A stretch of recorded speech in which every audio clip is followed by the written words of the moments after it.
আলহামদুলিল্লাহ রাব্বিল আলামিন ওয়াসসালাতু ওয়াসসালামু আলা নাবিয়িনা মুহাম্মদ ওয়া আলিহি ওয়া আসহাবিহি আজমাইন, আম্মা বাদ। সম্মানিত ভাই বন্ধুগণ, আজকের আলোচনার বিষয়বস্তু হলো ফজরের সালাতের শ্রেষ্ঠত্বের 10টি কারণ। আমাদের দেশে বা আমাদের সারা দুনিয়াতে এই মসজিদগুলোতে অন্য 4 ওয়াক্তে মুসল্লি যাই থাকে ফজরের সময় তার চাইতে অনেক কম থাকে। যেই ওয়াক্তের গুরুত্ব সবচাইতে বেশি ওই ওয়াক্তে মুসল্লির পরিমাণ সবচাইতে কম, অথচ অন্য 4 ওয়াক্তে মুসল্লি এলাকায় নাও থাকতে পারে। জোহরের সময় কোনো ডিউটিতে কেউ থাকতে পারে, আসরের সময় কোথাও যেয়ে থাকতে পারে, মাগরিব এশায় বাজার ঘাট কেনাকাটি মার্কেটিং বা অন্য কোনো কাজে মানুষ ব্যস্ত থাকতে পারে, মহল্লায় নাও থাকতে পারে। ফজরের সময় প্রত্যেকটা মানুষ কোথায় আছে? মহল্লায় আছে। একান্ত 2-1 বাদে প্রায় সবাই মহল্লায় আছে। তাহলে তো জোহরে যদি 4 কাতার হয়, আসরে যদি 4-5 কাতার হয়, মাগরিবে যদি 5-7 কাতার হয়, ফজরে তো 10 কাতার হওয়ার কথা, ঠিক না? ঠিক। কিন্তু ফজরে 1 কাতার পাইতে কষ্ট হয়ে যায়, 2 কাতার জোগাড় হইতে অনেক কষ্ট হয়ে যায়। প্রিয় বন্ধুগণ, এর কারণ কি? এর প্রধানতম কারণ হলো ফজরের নামাজের গুরুত্ব আমরা মুসলমানরা বুঝতে পারিনি। ফজরের নামাজের 10টি ফজিলত, 10টি শ্রেষ্ঠত্বের বিশেষ কারণ, 10টি মর্যাদার বিশেষ কারণ, স্পেশালিটি আছে যেটি অন্য সালাতের জন্য নাই। তার ভিতরে প্রথম হলো ফজরের সালাত বা ফজরের নামাজ, এটা হলো ইমানের আলামত, ইমানদারের আলামত। কিসের আলামত ভাই? ইমানদারের আলামত। নামাজ মাত্রই ইমানদারের আলামত।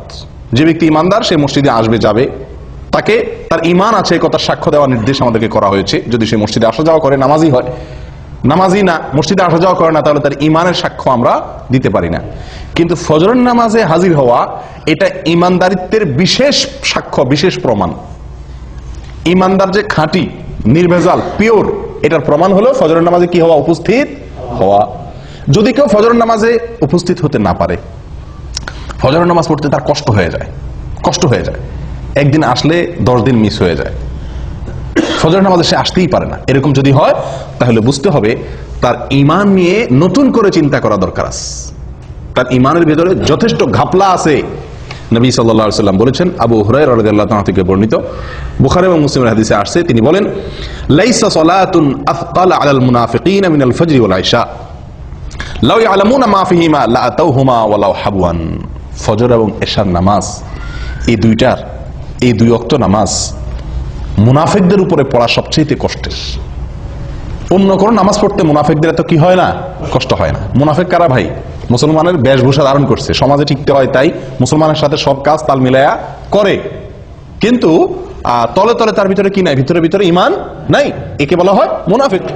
এই মুনাফিকের ব্যাপারে নবী সাল্লাল্লাহু আলাইহি ওয়াসাল্লাম বলছেন যে লাইসা সালাতুন আথকালা আলাল মুনাফিকিনা মিনাল ফজরি ওয়াল ইশা। ফজর এবং এশা, অন্য বর্ণনা আসছে ফজর এবং আসর, কিন্তু সর্বাবস্থায় ফজরের কথা আগে বলা আছে। এই ফজরের নামাজ এটা মুনাফিকের জন্য এই নামাজে উপস্থিত হওয়া কষ্টসাধ্য। যার এই নামাজে উপস্থিত হওয়া সুযোগ হয় না, তৌফিক হয় না, কষ্ট হয়, বুঝতে হবে সেই ব্যক্তির ঈমান নিয়ে যথেষ্ট করে প্রশ্ন তোলার সুযোগ আছে। আমি কি বুঝাতে পারছি প্রিয় ভাইরা? তাহলে ফজরের নামাজে উপস্থিত হওয়া এটা কিসের আলামত? ঈমানদারের আলামত। ফজরের নামাজে উপস্থিত না হইতে পারা কিসের আলামত? মুনাফিকের আলামত। মুনাফিকের জন্য এটা কঠিন হয়ে যায় উপস্থিত হইতে পারাটা। তাহলে অন্য সালাত, জোহরের ব্যাপারে এটা বলা হয় নাই যে জোহরের নামাজে মুনাফিকরা আসতে কষ্ট হয়। জোহরের নামাজে 1 নম্বর, 2 নম্বর, 3 নম্বর, 4 নম্বর সব কিসিমের, 3rd class, 2nd class, 1st class সব কিসিমের মানুষ কি জোহরে আসতে পারে, মাগরিবে আসতে পারে। বুঝে আসছে কথা? কিন্তু ফজরের নামাজ এটা এমন একটা নামাজ যে এই নামাজে যে মুনাফিক 2 নম্বরই করে আসে, মানুষ দেখাইতে আসে, সে এই ভোর রাত্রে আরামের ঘুম ফালায় আসাটা খুব বেশি সহজ না। যদি কেউ আসতে পারে বোঝা যাবে সেই লোকটা হলো খাঁটি ইমানদার, তার ভিতরে ঈমান আছে। প্রিয় ভাইরা, তাহলে এই কোষ্টি পাথরে আজকে যাচাই করলে বহু লোক ইমানদারিত্বের পরীক্ষায় উত্তীর্ণ হওয়া কঠিন হয়ে যাবে। ইমানদারিত্বের প্রমাণ দেওয়া অনেকের জন্যই কি কষ্টকর হয়ে যায়। প্রিয় ভাইরা, তাহলে ফজরের নামাজের প্রথম ফজিলতের বিষয় হলো এটি ইমানদারের আলামত। কার আলামত? ইমানদারের আলামত। ফজরের নামাজে উপস্থিত হইতে পারা মুনাফিকি থেকে মুক্তির একটি অন্যতম উপায়। আপনি মুনাফিকি থেকে নিজে মুক্ত, এটা প্রমাণ করার অন্যতম উপায় হলো ফজরের নামাজে কি হওয়া? উপস্থিত হতে পারা। নাম্বার 2, ফজরের নামাজ যদি কেউ আদায় করে তো ওই দিনের জন্য সে আল্লাহ সুবহানাহু ওয়া তাআলার জিম্মায় চলে যায়। কোথায় চলে যায়? আল্লাহ সুবহানাহু ওয়া তাআলার সুরক্ষা সে লাভ করে ওই দিনের জন্য। ওই দিনের জন্য ইন্স্যুরেন্স হয়ে যায় আল্লাহ সুবহানাহু ওয়া তাআলার কাছে। নবী সাল্লাল্লাহু আলাইহি ওয়াসাল্লাম বলেছেন, জুনদুব ইবনে আব্দুল্লাহ ইবনে সুফিয়ান আল-বাজালি রাদিয়াল্লাহু তাআলা আনহু থেকে বর্ণিত, এটি সহিহ মুসলিমে আসছে। নবী সাল্লাল্লাহু আলাইহি ওয়াসাল্লাম বলেন, মান সাল্লা সুবহা ফাহুয়া ফি যিম্মাতিল্লাহ। যে ব্যক্তি ফজরের নামাজ পড়বে সে কার জিম্মায়? আল্লাহ সুবহানাহু ওয়া তাআলার জিম্মায় চলে যাবে। দুনিয়ার কোন লোক, দুনিয়ার কোন নেতা, দুনিয়ার কোন পুলিশ অফিসার, এসপি, ওসি যদি আপনারে বলে যে আপনি আমি দায়িত্ব আছি, কোনো কিছু আমাকে বলবেন, আপনার কোনো কিছু হবে না। এলাকার নেতা, এমপি সাহেব যদি বলে দেয়, আমাদের মনটা কত মানে মনে কত সাহস হয় না? ও ভাই, আল্লাহ সুবহানাহু ওয়া তাআলা বলে দিচ্ছেন যে আল্লাহ ওই ব্যক্তির জিম্মা নেন। বড় কোনো বিপদ আপদ মুসিবত কোনো সমস্যার সম্মুখীন সে হবে না, আল্লাহ সুবহানাহু ওয়া তাআলা স্বয়ং তার জিম্মাদারি নিয়ে নেন। কোন ব্যক্তির? যে ব্যক্তি ফজরের নামাজ জামাতের সাথে। ফজরের নামাজ আপনি পড়লেন, তার মানে ওই দিনের জন্য আপনি গ্যারান্টি পেয়ে গেলেন যে আপনার জিম্মাদারি কে রাখছেন? আল্লাহ সুবহানাহু ওয়া তাআলা রাখছেন। আপনি দিনের বেলা চলেন ফিরেন কাজ করেন, আপনি নির্ভয়ে চলতে পারেন যে আপনার জিম্মাদারি আল্লাহ সুবহানাহু ওয়া তাআলা নিয়েছেন। এটা ফজরের নামাজের জন্য আছে, অন্য কোনো নামাজের জন্য এরকম কোনো কথা বলা হয় নাই। নাম্বার 3, ফজরের নামাজে হাজির হলে আপনার পক্ষে আল্লাহর ফেরেশতাগণ আল্লাহর কাছে গিয়ে সাক্ষ্য দিবে। আপনি যে ভালো মানুষ এ কথার সাক্ষ্য দিবে কে? ফেরেশতারা। আল্লাহ সুবহানাহু ওয়া তাআলা তো জানেন আপনি ফজরের নামাজ পড়ছেন, কিন্তু তারপরেও আল্লাহর ফেরেশতাগণ গিয়ে আপনার পক্ষে ওকালতি করবে, আপনার পক্ষে গিয়ে সাক্ষ্য দিবে যে আল্লাহ আপনার বান্দাকে আমরা নামাজে দেখে আসছি। নবী সাল্লাল্লাহু আলাইহি ওয়াসাল্লাম বলেছেন, এটিও বুখারী মুসলিমের হাদিস, আবু হুরায়রা রাদিয়াল্লাহু তাআলা থেকে বর্ণিত, তিনি বলেন, ফেরেশতারা, দিনের ফেরেশতারা এবং রাতের ফেরেশতারা উভয়ে পালা বদল করে দুনিয়াতে ডিউটি করতে আসে আসমান থেকে। একদল ফেরেশতা আসে দুনিয়াতে, সারা পৃথিবীতে তারা বিচরণ করে, তারা আসমান থেকে নামে কখন? ফজরের সময়। তারা দিনের বেলা ডিউটি করতে আসে। আরেকদল ফেরেশতা সারা রাত ডিউটি করেছিল, তারা ফজরের সময় উপরে উঠে যায়। আবার তারা আসরের সময় আসে, দিনের বেলা যারা ছিল তারা দিনের শিফটে ডিউটি করার পর তারা আসরের সময় আবার আসমানে উঠে যায়।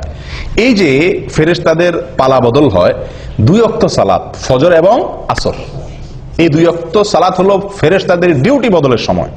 আর এই সময়ে যদি আপনি ফজরের নামাজে হাজির হন, তো এই ফেরেশতারা যখন আল্লাহর কাছে চলে যায়, তখন আল্লাহ তাআলা জিজ্ঞেস করেন তাদেরকে যে আমার বান্দাদেরকে কি অবস্থায় রেখে আসছো?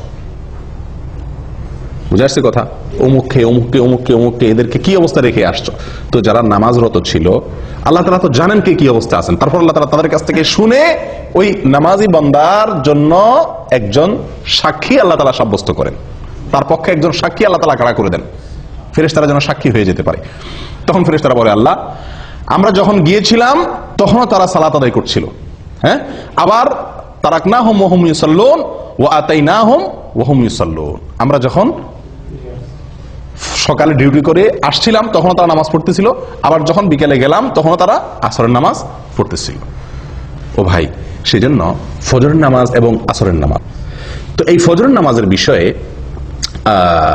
নবী সাল্লাল্লাহু আলাইহি সাল্লামের এই হাদিস থেকে বোঝা গেল যে যদি কেউ ফজর নামাজে হাজির হয়, নামাজ পড়ে, তাহলে আল্লাহর ফেরেশতারা তার পক্ষে আল্লাহর কাছে কি দেয়? ভালো মানুষ হিসাবে, নামাজি হিসাবে সাক্ষী দেয়, সাক্ষ্য দেয়। কয়টা ফজিলত গেল? 3। 1 নম্বর হলো ইমানদারিত্বের পরিচয়, ফজর নামাজে হাজির হওয়া। মুনাফিকি খাতা থেকে নাম কাটার একটা অন্যতম সুযোগ হলো কি করা? ফজর নামাজে হাজির হওয়া। নাম্বার 2, ফজরের নামাজ পড়লে ওই দিনের জন্য আল্লাহর জিম্মায় চলে যায়। কোথায় চলে যায়? আল্লাহর জিম্মায় চলে যায়, আল্লাহ সুবহানাহু ওয়া তাআলার দায়িত্বে চলে যায়। নাম্বার 3, ফেরেশতারা ওই ব্যক্তির জন্য কি করে? ভালো মানুষ হিসাবে তার জন্য সাক্ষ্য দেয়। ওই ব্যক্তি যে ভালো মানুষ, সে সাক্ষ্যকে দেয় ফেরেশতারা আল্লাহ সুবহানাহু ওয়া তাআলার কাছে দেয়। নাম্বার 4, ফজরের নামাজ যদি কেউ জামাতের সাথে আদায় করে, যদি কেউ ফজরের নামাজ পড়ে, তাহলে আল্লাহ সুবহানাহু ওয়া তাআলা তাকে সারা রাত জেগে নফল ইবাদত করে সওয়াব দেয়। নবী সাল্লাল্লাহু আলাইহি ওয়াসাল্লাম বলেছেন, এটি সহিহ মুসলিমে আসছে, ওসমান ইবনে আফফান রাদিয়াল্লাহু আনহু থেকে বর্ণিত, মান সাল্লাল ইশা ফি জামাআহ ফাকান্নামা সাল্লা নিসফাল লাইল ফাকান্নামা কামা নিসফাল লাইল ওয়া মান সাল্লাস সুবহা ফি জামাআহ ফাকান্নামা সাল্লাল লাইলা কুল্লাহ আও ফাকান্নামা কামাল লাইলা কুল্লাহ আও কামা ক্বাল। ভাই, যদি কেউ এশারের সালাত জামাতের সাথে আদায় করে, তো ওই ব্যক্তি অর্ধেক রাত দাঁড়িয়ে দাঁড়িয়ে নফল ইবাদত করলে, তাহাজ্জুদের নামাজ পড়লে যে সওয়াব পাইতো, সেই সওয়াব আল্লাহ সুবহানাহু ওয়া তাআলা তাকে দিবেন। যদি এশার নামাজ কোথায় পড়ে? জামাতের সাথে মসজিদে হাজির হয়ে আদায় করে। আর যদি কেউ ফজরের নামাজ জামাতের সাথে আদায় করে, তো আল্লাহ সুবহানাহু ওয়া তাআলা তাকে সারা রাত দাঁড়িয়ে তাহাজ্জুদের নামাজ পড়ার, নফল নামাজ পড়ার, রাত জেগে সারা রাত জেগে নফল নামাজ পড়ার সওয়াব আল্লাহ তাআলা তাকে দান করবেন। আপনি শুধু এশার নামাজটা জামাতের সাথে পড়ে ঘুমায় যান, এরপরে উঠে ফজরের নামাজটা জামাতের সাথে পড়েন, বাস সারাটা রাত ঘুমাইলেন, অথচ আপনার আমল নামার ডিউটি লেখা হলো আপনি নফল আমল করছেন, নফল নামাজ পড়ছেন। বিনা ডিউটিতে বেতন পাওয়ার একটা সুযোগ। কোন নামাজ? ফজরের নামাজ। কয় নম্বর গেল? 4 নাম্বার 5, ভাই কিয়ামতের দিন ভয়াবহ অন্ধকার হবে, ভয়াবহ অন্ধকার হবে। যার যার পার্সোনাল আলো দিয়ে চলতে হবে।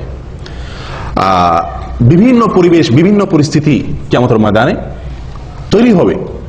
যারা যারা ফজরের নামাজ জামাতের সাথে পড়বে, ফজরের নামাজ পড়বে, মসজিদে এসে ফজরের নামাজ আদায় করবে, তাদের ব্যাপারে 5 নম্বর ফজিলতের বিষয় হলো কিয়ামতের দিন আল্লাহ সুবহানাহু ওয়া তাআলা তাদের জন্য ফকফকা উজ্জ্বল লাইটের ব্যবস্থা করবেন।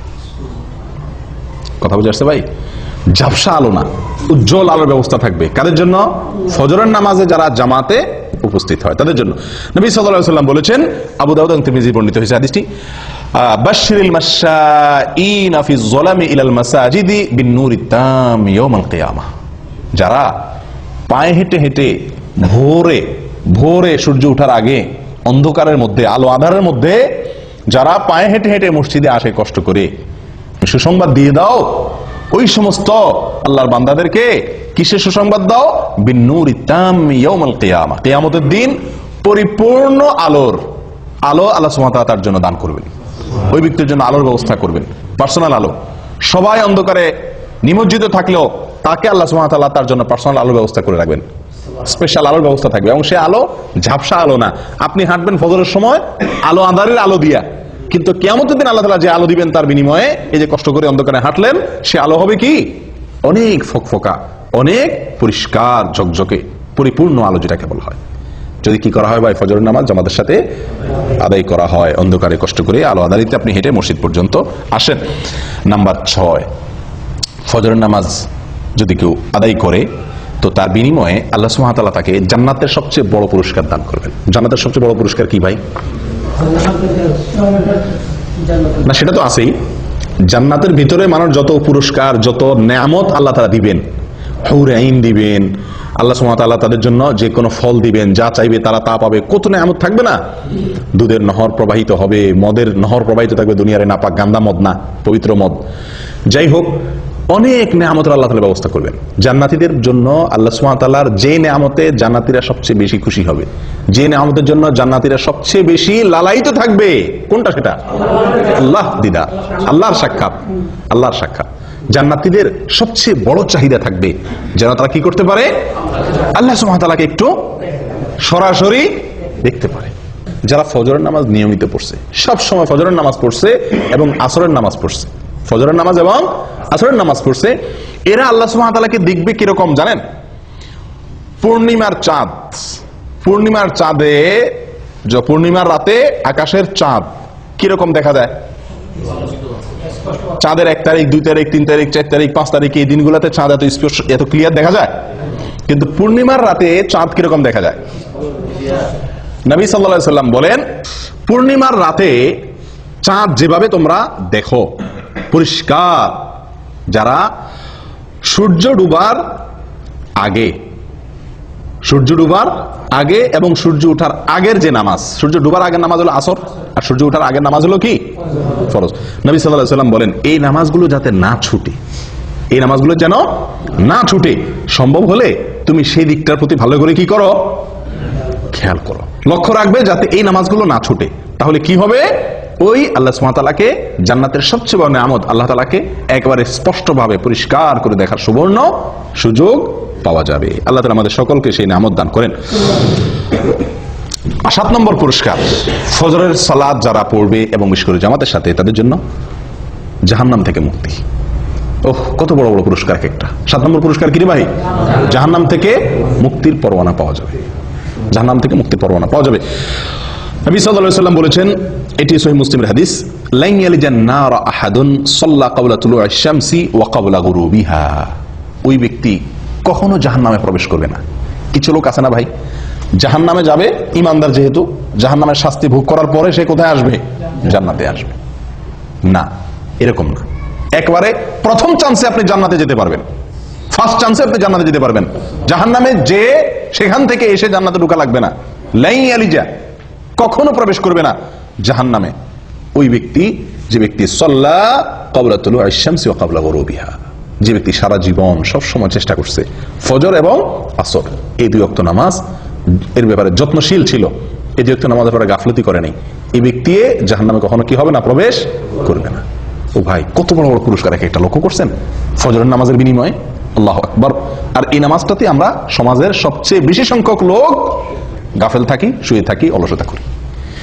কেউ হয়তো বলতে পারেন, আরে ভাই, এই যে জাহান্নাম থেকে মুক্তির জন্য কত আমলই তো আছে, এটা করলে জাহান্নাম থেকে মুক্তি, এটা করলে জাহান্নাম থেকে মুক্তি, ওইটা করলে জাহান্নাম থেকে মুক্তি, অনেক আমলের কথা আপনারা শুনছেন না? তো এতগুলার কি দরকার আছে? যে কোনো একটা করলে তো জাহান্নাম থেকে মুক্তি পাওয়া যায়, এরকম কারোর মনে প্রশ্ন আসতে পারে। তাদেরকে বলবো, ভাই, দুনিয়ার কোন আদালতে আপনি যদি আসামি হয়ে যান, তাহলে আসামির খাতা থেকে নাম কাটানোর জন্য আপনি কতগুলো পথ ধরেন? যত পথ আছে সবগুলা পথ ধরেন না? পয়সা রেডি রাখেন, যদি লাগে পয়সা দিয়া মামলা ডিসমিস করাইতে হবে। রাজনৈতিক কোন লিঙ্ক যদি থাকে, কাউকে দিয়ে হেলো করায়া যদি ছাড়া পাওয়ার সুযোগ থাকে, তাহলে লিঙ্ক কোথায় কোথায় আছে সেগুলো খুঁজেন, কি খুঁজেন না। এরপরে আপনার নিজেকে নির্দোষ প্রমাণ করার জন্য কাগজপত্র যেগুলো জোগাড় করা দরকার সেগুলো জোগাড় করেন। এত কিছুর পরেও আবার যদি জেলে যাওয়া লাগে, তাহলে সংসার ব্যবসা বাণিজ্য কেমনে চলবে সেই ব্যবস্থাও রাখেন। অর্থাৎ আপনার সাধ্যে যতগুলো ওয়ে আছে সকল ওয়ে আপনি অবলম্বন করেন, উদ্দেশ্য যেন মামলাটা ডিসমিস করানো যায় দুনিয়ার আদালতে। ঠিক না বেঠিক? ও ভাই, আখিরাতের আদালতে কোনো মামুখালু চলবে না, ঘুষ ঘাস চলবে না, হায় হ্যালো চলবে না। সেই জায়গাতে মুক্তির জন্য, সেই জায়গায় মুক্তি তো চিরকালের জন্য মুক্তি, সেই জায়গায় ধরা তো চিরকালের জন্য ধরা, তারপরে আর কোনো কোর্ট নাই, আদালত নাই। তাহলে সেখান থেকে মুক্তির জন্য একজন ইমানদার মানুষ যেই আমল শুনবে যে এই আমল করলে জাহান্নাম থেকে বাঁচা যাবে, খপ করে সেই ওই আমলটাকে ধরবে। ঠিক না বেঠিক? যে বিশ্বাস করবে জাহান্নামকে, সে তো একটা দুইটা ওই অবলম্বন করে এটা বলবে না, তুষ্ট হবে না যে ঠিক আছে তো জাহান্নাম থেকে বাঁচার জন্য যে একটা কাজ করছি তো, খালাস হয়েছে তো, এরকম করবে। বরং কারণ আমার সেটার মাধ্যমে যে আমি জাহান্নাম থেকে মুক্তি পাবো, আমার সে আমলটা যে সলিড হয়েছে, পিওর হয়েছে, আল্লাহর কাছে গ্রহণযোগ্য হয়েছে, তার কোনো গ্যারান্টি তো নাই। এই জন্য যতগুলো ওয়ে আছে জাহান্নাম থেকে বাঁচার জন্য, তার সবগুলো অবলম্বন করবে একজন ইমানদার মানুষ। অতএব ফজরের নামাজে হাজির হওয়া, ফজরের নামাজ নিয়মিত পড়া, এটি জাহান্নাম থেকে মুক্তির একটি অন্যতম উপায়। এবং এখানে শব্দটি লাই ইয়ালিজান নার, নবী সাল্লাল্লাহু আলাইহি ওয়াসাল্লাম বলেছেন লাই ইয়ালিজান না, কখনো জাহান্নামে প্রবেশ করবে না। আল্লাহু আকবার। তাহলে বোঝা যায় ফার্স্ট চান্সে সে কোথায় চলে যাবে? জান্নাতে চলে যাবে। আল্লাহ আমাদের সকলকে তৌফিক দান করেন। ভাই, 8 নম্বর ফজিলত ফজরের নামাজের, ফজরের নামাজ সবচেয়ে ফজিলতপূর্ণ সালাত হওয়ার 8 নম্বর ফজিলত হলো নবী সাল্লাল্লাহু আলাইহি ওয়াসাল্লামের বরকতের দোয়া পাওয়া যাবে। কে কার দোয়া পাওয়া যাবে? নবী করিম সাল্লাল্লাহু আলাইহি ওয়াসাল্লামের বরকতের দোয়া আপনার জন্য বরাদ্দ হয়ে যাবে। ভাই, আপনাকে যদি হারামের, মক্কার হারামের ইমাম সাহেব শেখ সুদাইস, শেখ সুরাইম, শেখ জোহানি, শেখ আলী আল হুজাইফি, ওনাদের মতো কেউ যদি আপনাকে খপ করে হাত ধরে কোন এক জায়গায় দেখা হইলো, বললো যে বাবা তোমার জন্য আমি আল্লাহর কাছে দোয়া করতেছি, আল্লাহ তুমি এর জীবনে বরকত দিয়ে দাও, আমাদের খুশির কোনো শেষ থাকবো? হ্যাঁ, হারামের ইমাম সাহেব আমার জন্য 2 হাত তুলে দোয়া করছে, সুবহানাল্লাহ, হারামে দাঁড়ায় দোয়া করছে, আমাদের মনটা কত খুশি হয়ে যাবে না? ও ভাই, কোথায় হারামের ইমাম, কোথায় হারামের ইমাম? স্বয়ং রাসূলুল্লাহ সাল্লাল্লাহু আলাইহি ওয়াসাল্লামের দোয়া আপনার জন্য অটোমেটিক বরাদ্দ হয়ে যাবে, আপনি পেয়ে যাবেন। কি করলে? ফজরের নামাজ আদায় করলে। নবী সাল্লাল্লাহু আলাইহি ওয়াসাল্লাম দোয়া করছেন, আল্লাহুম্মা বারিক লি উম্মতি ফি বুকুরিহা, আল্লাহুম্মা বারিক লি উম্মতি ফি বুকুরিহা, হে আল্লাহ আমার উম্মতের জন্য সকালের সময় আপনি বরকত দান করবেন। আল্লাহুম্মা বারিক লি উম্মতি ফি বুকুরিহা, হে আল্লাহ সকালের যে সময়, ভোরবেলা, এই সময়টাতে আমার উম্মতের জন্য আপনি বরকতের ফয়সালা, বরকতের বরাদ্দ করিয়েন। দোয়া করছেন কে? নবী সাল্লাল্লাহু আলাইহি ওয়াসাল্লাম। এই দোয়া সুনানে আবু দাউদে এবং মুসনাদে আহমদে বর্ণিত হয়েছে। ও ভাই, তাহলে ফজরের নামাজে যদি কেউ ঘুমে থাকে, সে কি নবী সাল্লাল্লাহু আলাইহি ওয়াসাল্লামের বরকতের ভাগী হবে? কেউ যদি ফজরের নামাজ জামাতের সাথে না পড়ে, সে কি বরকতের ভাগীদার হবে? যে ব্যক্তি আল্লাহর হুকুম পালন করবে, ফজরের জামাতে হাজির হবে, সেই ব্যক্তি নবী সাল্লাল্লাহু আলাইহি ওয়াসাল্লামের বরকতের দোয়া পাবে, তার ভাগীদার সে হবে। কারণ সকালের এই সময়টাতে বরকতের দোয়া করছেন কে? নবী সাল্লাল্লাহু আলাইহি ওয়াসাল্লাম। অতএব এই সময় যদি আমি ইবাদত করি, তো আমার ইবাদতের মধ্যেও কি হবে? নিঃসন্দেহে বরকত হবে। এটা বরকত নেওয়ার সময়, বরকত নাজিলের সময়, এই সময় ঘুমায় থাকলে সে বরকত থেকে কি হবে? বঞ্চিত হবে।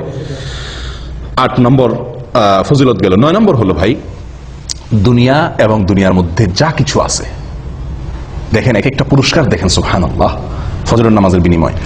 দুনিয়া এবং দুনিয়াতে যা কিছু আছে, সারা পৃথিবী এবং পৃথিবীতে যত কিছু আছে, এই সব কিছু থেকে উত্তম ফজরের 2 রাকাত নামাজ।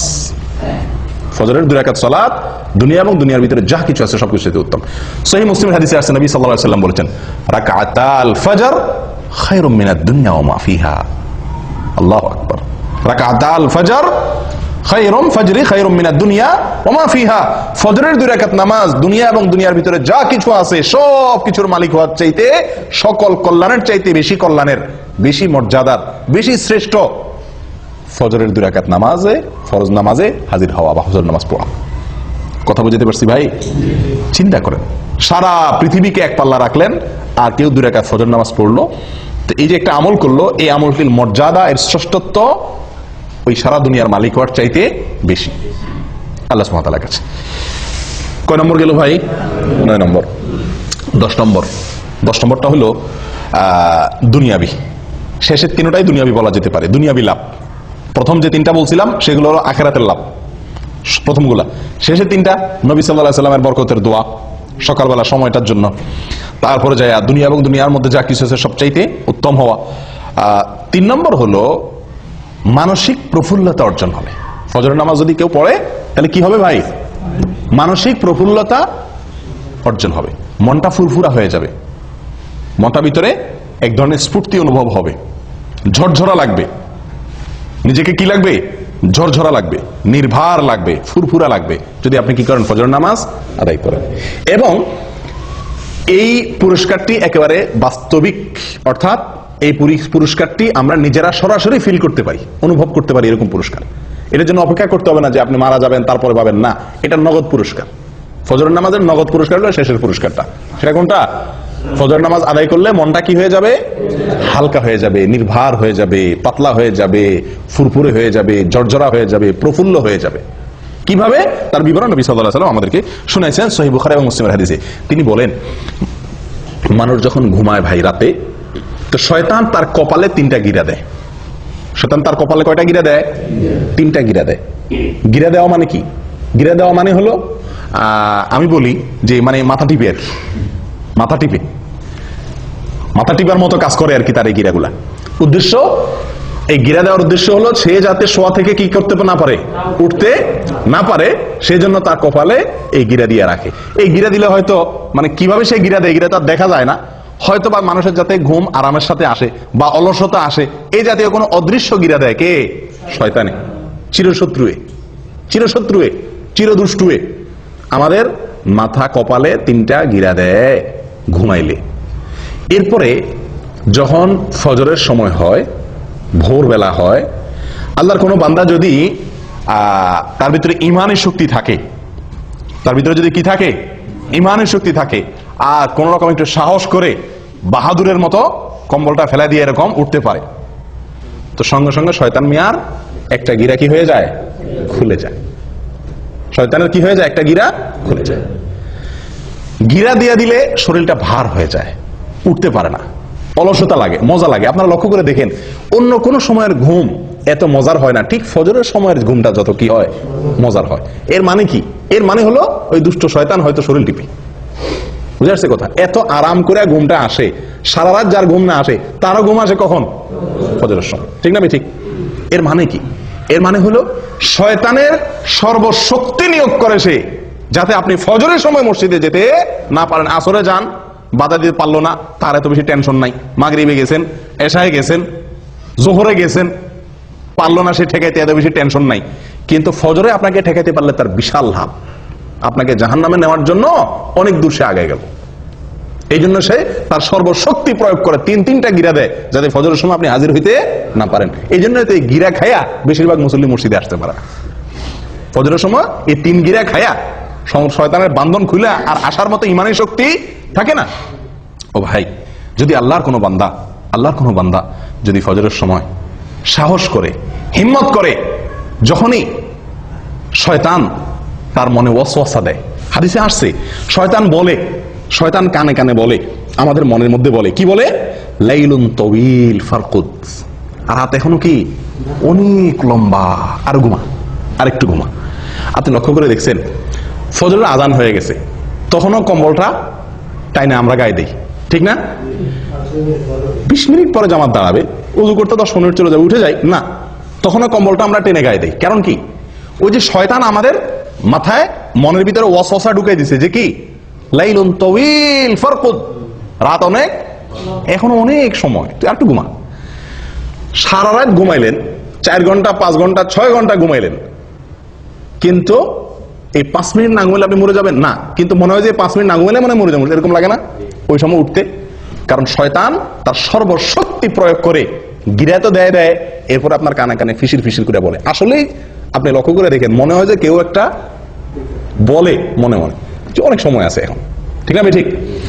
ও ভাই, তো আল্লাহর কোনো বান্দা যদি ঘুম থেকে উঠে যেতে পারে কম্বল ফেলে দিয়ে, আমি নবী সাল্লাল্লাহু আলাইহি ওয়াসাল্লামের বরকতের দোয়া নিতে চাই, আমি জান্নাতে এক চান্সে যেতে চাই, জান্নাতে গিয়ে আল্লাহ তাআলাকে একেবারে পরিষ্কার পূর্ণিমার চাঁদের মতো আল্লাহ সুবহানাহু ওয়া তাআলাকে দেখতে চাই, আমি জাহান্নাম থেকে মুক্তি চাই, আমি ঈমানদারিত্বের পরিচয় দিতে চাই, মুনাফিকের খাতা যেন নাম লেখা না হয়, আমি আল্লাহর নিরাপত্তার ভেতরে প্রবেশ করতে চাই, আমি ফেরেশতাদের সাক্ষ্য পেতে চাই, আমি সারা রাত জেগে ইবাদতের সওয়াব পেতে চাই, আমি কিয়ামতের ময়দানে উজ্জ্বল আলো যেন হয় আমার জন্য, তার ভাগীদার যেন আমি হতে পারি, সেটা চাই।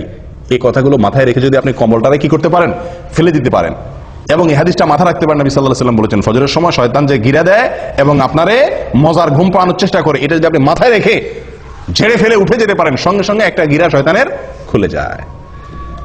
এরপরে যদি আপনি গিয়ে কষ্ট করে উঠার পরও কিন্তু একটু অলসতা হালকা হালকা লাগে, হালকা হালকা, শীতের দিন তো বেশি কষ্ট হয়, গরমের দিনও একটু কষ্ট হয়, যা কোনো রকম হিম্মত করে দিয়ে পানিতে হাত দিয়ে বিসমিল্লাহ বলে ওযুটা করে ফেলতে পারেন। ওযুটা করার পরে দেখবেন শরীরটা আরো অর্ধেক পাতলা হয়ে গেছে, কারণ গিরা আরেকটা তখন খুলে যায়। এরপরে আরেকটু বাকি থাকে, মসজিদে যাবো না রুমে পড়ে ফেলবো, আরেকটু অলসতা থাকে। এরপর যদি সাহস করে বাইরে হয়ে যান হিম্মত হয়ে মসজিদের দিকে এবং আসেন, ফজরের নামাজটা যদি পড়ে ফেলতে পারেন কোন রকম, সঙ্গে সঙ্গে 3 নম্বর গিরাও কি খুলে যায়, শরীর ফুল পাতলা হয়ে যায়। এই যে নবী সাল্লাল্লাহু আলাইহি ওয়াসাল্লামের হাদিসটি, 3টা গিরা খুলে শরীর পাতলা হয়ে যাওয়া, নির্ভার হয়ে যাওয়া, এটা আমরা বাস্তবে সব সময় অনুভব করার সুযোগ আছে, আছে না নাই? আমরা সবাই অনুভব করি, হয়তো খেয়াল করি না। আপনি লক্ষ্য করে দেখেন, রাতে শোয়ার পরে ভোর রাতে শরীরে যে ভার মনে হয় যে উঠলে মনে মরে যাব, এত কষ্ট, এত আরামের ঘুম বাদ দিয়ে উঠলে, এই ঘুম ছেড়ে উঠলে মনে আমি শেষ, এরকম মনে হয় না? কিন্তু উঠা বসার পরে, কম্বলটা ছেড়ে দিয়ে নামার পরে দাঁড়াতে পারলে মনটা অনেকটা পাতলা মনে হয়, ঠিক না? ঠিক, অনেকটা পাতলা, কারণ যে গিরা খুলে গেছে। ওযু করার পরে আরো পাতলা মনে হয়, হালকা হয়ে গেছে। আর ফজর পড়ার পরে তো একেবারে পরিপূর্ণ ফ্রেশ হয়ে যায় মনটা। আমি কি বুঝাতে পারছি ভাই? একদম ফ্রেশ হয়ে যায় ফজরের সালাত জামাতের সাথে আদায় করার পরে। একজন মানুষ ফজরের নামাজ না পড়ে, কোনোদিন আপনি ফজরের নামাজ না পড়ে কাজে যান, উঠেন, অন্যান্য কাজে লাগেন, আপনি যতই কাজ করেন আপনার মনের ভিতরে এক ধরনের ভার, এক ধরনের আনফ্রেশনেস আপনি অনুভব করবেন। কিন্তু যদি ফজর নামাজ জামাতে পড়তে পারেন, তাহলে ইনশাআল্লাহ ওই দিনটা আপনার মনটার মধ্যে কি থাকবে? ফুরফুরে একটা ভাব থাকবে। ও ভাই, তাহলে গিরা খোলার কাহিনী বুঝতে পারছেন তো? আমরা তো বলি যে দুনিয়ার কোনো কাজে যদি আপনি আরামের ঘুম বাদ দিয়ে উঠেন, মেজাজটা গরম হয় না? সামনে কেউ কিছু বললেও খিটখিটে মেজাজ লাগে, ঠিক না? ঠিক। এরপরে আপনি উঠলেন, ঘুম থেকে উঠে যাইতেছেন, যত দূর সামনে আগান তত মেজাজ আরো খারাপ হয়, ঠিক না? ঠিক। আপনি ঘুমের মধ্যে আছেন, হঠাৎ করে আপনার মালিকে বসে ফোন দিয়ে বসছে, এই তাড়াতাড়ি আসো। আপনি ফোন কাইটা উঠলেন, ঘুমটা খুব জমছিল, শীতের দিন, উঠে বাইরে হয়েছেন, যতদূর সামনে আগান মেজাজ আরো গরম হয় না? আস্তে আস্তে বাইরে আসছেন, উফ আরো ঠান্ডা, আরো মেজাজ আরো গরম হয় না? শরীরটাতে এক ধরনের মানুষ অপ্রস্তুতি ভাব চলে আসে, মানুষের মধ্যে বিরক্তির ভাব চলে আসে, ঠিক না? ঠিক। কিন্তু যদি কেউ ফজরের নামাজ জন্য উঠে, এই প্রত্যেকটা কাজের পরে উঠলো, ওযু করলো, নামাজ পড়লো, পটপট করে শরীরটা আরো কি হতে থাকে? পাতলা হতে থাকে। কারণ যে শয়তান ওটাকে ভার করে রাখছে, আল্লাহ সুবহানাহু ওয়া তাআলা ইবাদতগুলোর মাধ্যমে তাকে আল্লাহ তাআলা কি করে দেন? পাতলা করে দেন। তাহলে ভাই, যদি কেউ ফজর নামাজ আদায় করে, নবী সাল্লাল্লাহু আলাইহি ওয়াসাল্লাম বলেছেন ফাআসবাহা নাশীতান তিবান নাফস, ফজর নামাজ আদায় করতে পারলে, তিনি গিরা খুলে গিয়ে সে ব্যক্তি হাসি খুশি, প্রফুল্ল এবং পবিত্র মন নিয়ে তার দিনটা শুরু করে। আর যদি কেউ ফজর নামাজ না পড়তে পারে, ওয়া ইল্লা আসবাহা খাবিসান নাফসি কাসলান, সারাটা দিন তার শরীর মেজমেজ, অলসতা এগুলা করতে করতে চলে যায়। আপনি পরীক্ষা করে দেখেন। আল্লাহ তাআলা আমাদের সকলকে এই ফজরের গুরুত্ব বোঝার তৌফিক দান করেন। 10টি গুরুত্ব, 10টি ফজিলতের কথা আমরা শুনলাম। আমি আবারও বলছি একটি একটি করে। নাম্বার 1, ফজরের নামাজ মুনাফিকদের জন্য কঠিন হয়।